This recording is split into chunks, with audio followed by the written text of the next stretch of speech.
জবানবন্দি দেন তিনি। জবানবন্দিতে সোহেল জানায়, 19 মে সকাল 9:30টার দিকে রামেশা ঘর থেকে বের হলে তার স্ত্রী স্বপ্না আক্তার তাকে রুমের ভেতরে নিয়ে যায়। এরপর বাথরুমে নিয়ে ছোট রামেশাকে ধর্ষণ করে সোহেল। এতে জ্ঞান হারায় শিশুটি।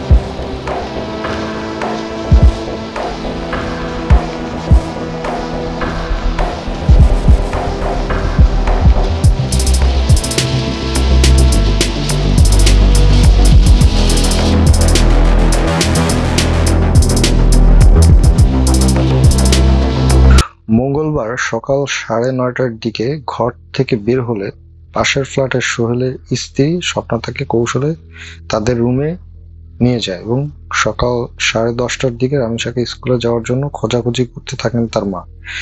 এক পর্যায়ে সোহেলের রুমের সামনে শিশুটির জুতা দেখতে পান তিনি। ডাকাডাকির পর কোনো সাড়া শব্দ না পেয়ে রামেশার আদালতে স্বীকারোক্তিমূলক জবানবন্দি দেন তিনি।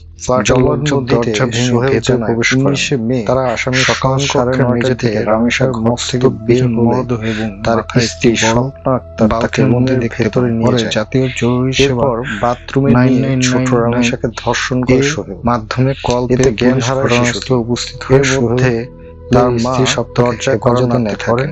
এ সময় সোহেল সহায়তা নারায়ণগঞ্জ তাকে গলা কেটে থানার সামনে থেকে পরে মরদেহ গুম করার জন্য তার মাথা ধারালো ছুরি কেটে গলা থেকে আলাদা করে। মেট্রোপলিটন ম্যাজিস্ট্রেট 2 হাত কাম থেকে আংশিক জুনাইদের আদালতে স্বীকারোক্তিমূলক জবানবন্দি দেন তিনি। খাটের জবানবন্দিতে সোহেল ছাড়া ছুরি দিয়ে যৌনাঙ্গ সকাল 9:30টার দিকে রামেশা ঘটনার সময় তার স্ত্রী তার একই রুমে ছিল। পরে জানালা রুমের ভেতরে নিয়ে পালিয়ে যায় সোহেল। এরপর বাথরুমে নিয়ে ছোট রামেশাকে যৌনকর্ম লিপ্ত হওয়া এতে জ্ঞান হারায় আদালতকে জানায় ভুক্তভোগীর পরিবারের সঙ্গে তার মা কোনো শত্রুতা ছিল না তার।